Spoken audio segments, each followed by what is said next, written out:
आप देख रहे हैं न्यूज़ 9 भारत, रखिए आपको सबसे आगे। नमस्कार, आप देख रहे हैं न्यूज़ 9 भारत। मैं हूं आपके साथ अंजलि। देश और दुनिया की तमाम अहम खबरों पर आइए डालते हैं एक नजर। सुप्रीम कोर्ट के वकील महमूद प्राचा ने कहा कि संविधान के तहत जिले के आला अधिकारियों सहित उत्तर प्रदेश सरकार पर भी दर्ज होगा दलित उत्पीड़न का मुकदमा। यहाँ पर की गई पुलिसिया कार्रवाई गुंडा एक्ट के तहत आती है। न्यूज़ 9 भारत से बात करते हुए उन्होंने कहा कि SC एक्ट की धारा 17 के अंतर्गत हर स्टेट में दलित उत्पीड़न की जाँच करने के लिए एक कमेटी होती है, जिसके चेयरमैन चीफ मिनिस्टर होते हैं, जो मौके पर जाकर दलित घटना की जाँच करती है। लेकिन उत्तर प्रदेश के CM ने यहाँ यह कमेटी बनाया ही नहीं, इसलिए एक मुकदमा उत्तर प्रदेश सरकार पर भी दर्ज होगा। उन्होंने कहा कि यहाँ पर जितने भी दलितों के मकान को पुलिस ने ध्वस्त किया है, संविधान के तहत सरकार द्वारा सबका मकान बनवाकर पीड़ितों को देना होगा। जितने लोग भयभीत हैं उन सभी लोगों को उनकी सुरक्षा के लिए उन्हें एक एक मुहैया कराना होगा, जिसका खर्च सरकार देगी। इतना ही नहीं, SC एक्ट रूल 5 के अंतर्गत 3 और 4 के तहत सरकार को हर भयभीत व्यक्ति को एक सरकारी असलहे का लाइसेंस भी बनाकर देना होगा। अपनी सुरक्षा के लिए असलहा रखने के खातिर उन्होंने कहा कि हम इनकी लड़ाई लड़ेंगे ताकि उत्तर प्रदेश में फिर कोई वर्दीधारी गुंडा किसी दलित की तरफ आंख उठाकर ना देख सके। न्यूज़ 9 भारत के लिए रोशन लाल की विशेष रिपोर्ट।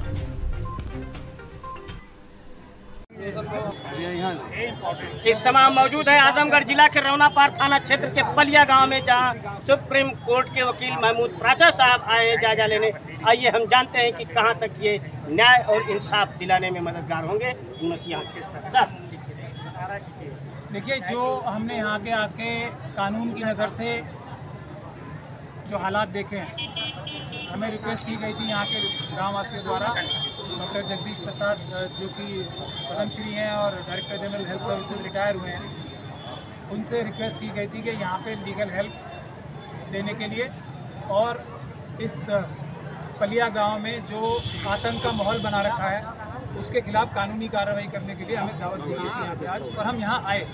तो SC ST एक्ट ये कहता है कि अगर शेड्यूल कास्ट या शेड्यूल ट्राइब समाज का कोई भी व्यक्ति मदद मांगता है किसी इंडिविजुअल से, किसी वकील से, NGO से या किसी से भी, तो उसको आना पड़ेगा मदद। तो हम अपनी कानूनी ड्यूटी निभाने आज यहाँ आए। यहाँ आके हमने देखा है, सबसे पहले तो यहाँ के लोगों को अपने अधिकारों के बारे में नहीं पता। अधिकार क्या है यदि आप schedule caste schedule tribe community को बिलोंग करते हैं। तो ये जो कार्रवाई की है पुलिस ने और प्रशासन ने, ये सिर्फ वर्दी पहन के की है, लेकिन वो एक गुंडा एक्ट था।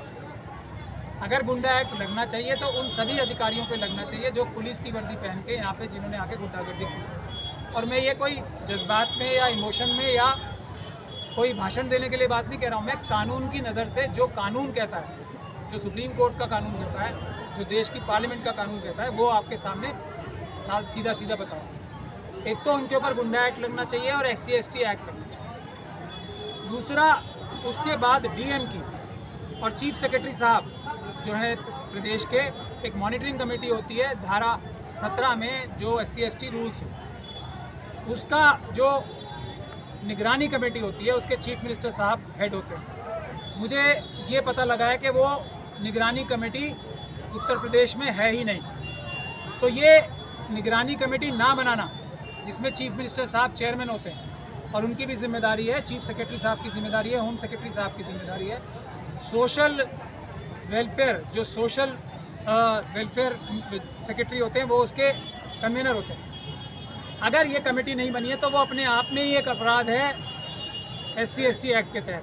तो एक मुकदमा तो ये दर्ज होएगा उत्तर प्रदेश सरकार के ऊपर कि यहाँ पे अभी तक ये गठन ही नहीं हुआ है संगठन। दूसरा, जो अभी तक इनकी कंप्लेंट, जो पीड़ित हैं उनकी कंप्लेंट पर FIR दर्ज नहीं की है पुलिस वालों के खिलाफ, ये दूसरा मुकदमा दर्ज होगा, ना सिर्फ थाना इंचार्ज के ऊपर बल्कि उसके सुपीरियर ऑफिसर्स और SSP साहब वगैरह जिनके संज्ञान में है उनके ऊपर मुकदमा दर्ज होगा कि इनकी कंप्लेंट जो SC ST एक्ट है उसमें साफ तौर पे ये लिखा है कि अगर कोई भी कंप्लेंट करता है शेड्यूल कास्ट या शेड्यूल ट्राइब का व्यक्ति, तो उसकी FIR पहले करनी है बगैर किसी इंक्वायरी की। मेरे संज्ञान में यह है कि आज तक इनकी मुन्ना पासवान जी की तरफ से पुलिस ने एक भी FIR दर्ज नहीं की है। तो ये दूसरा अपराध है SC ST एक्ट। अब हम इस वाक़े पे आ जाएं। इस घटना में हुआ है, ये घर तोड़ना अपराध है SC/ST एक्ट के तहत और गुंडा एक्टिविटीज़ हैं। इस घर को अब बनवाना पड़ेगा SC/ST एक्ट के तहत भी, और हर्जाना देना पड़ेगा जो इनका नुकसान हुआ है, जो इनकी सेहत का नुकसान हुआ है, जो चोटें लगी हैं, उसका तो हर्जाना बहुत ही भारी भरकम होगा, लेकिन ये पूरा घर बनवा के देना पड़ेगा प्रशासन को। इसके अलावा FIR दर्ज करके तुरंत इन्हें कॉम्पनसेशन देनी पड़ेगी। इनके परिवार के हर एक सदस्य को एक गनर दिलवाना पड़ेगा उत्तर प्रदेश सरकार को, और जितने भी इस गांव में पीड़ित व्यक्ति हैं हर एक व्यक्ति को एक गनर दिलवाना पड़ेगा, क्योंकि उनकी जान को खतरा है। इससे जो इस अपराध में शामिल हैं, पुलिस के वर्दीधारी जो गुंडे बन के आए थे या उनसे सुरक्षा के लिए एक एक गनर एक एक परिवार के एक एक व्यक्ति को दिलाना पड़ेगा। ये भारत का कानून है SC/ST एक्ट, वो मैं जो आपको पढ़ रहा हूँ। इसके अलावा डॉक्टर जगदीश प्रसाद ने एक बात कही थी, रूल 5 का 3 और 4 जो है, वो रूल 3 और 4 ये कहता है कि अगर इस प्रकार की घटनाएं होती हैं कहीं, तो हर एक व्यक्ति को जो SC/ST परिवार से है, सरकार लाइसेंस बना के देगी हथियार रखने। ये सब कानूनों का हम पालन कराएंगे इस क्षेत्र में, ताकि इसके बाद उत्तर प्रदेश के किसी भी कोने में हमारे किसी भी शेड्यूल कास्ट या शेड्यूल ट्राइब भाई बहन के साथ ये अत्याचार ना हो सके। यही मैं संदेश देने आया हूँ। ये बाबा साहब डॉक्टर भीमराव अंबेडकर का संविधान का कानून है। किसी के कहने से, चाहे वो कितने भी बड़े पद पे बैठा हो, तोड़ा नहीं जा सकता। जो उसे तोड़ेगा वो जेल जाएगा। ये भारत का संविधान है।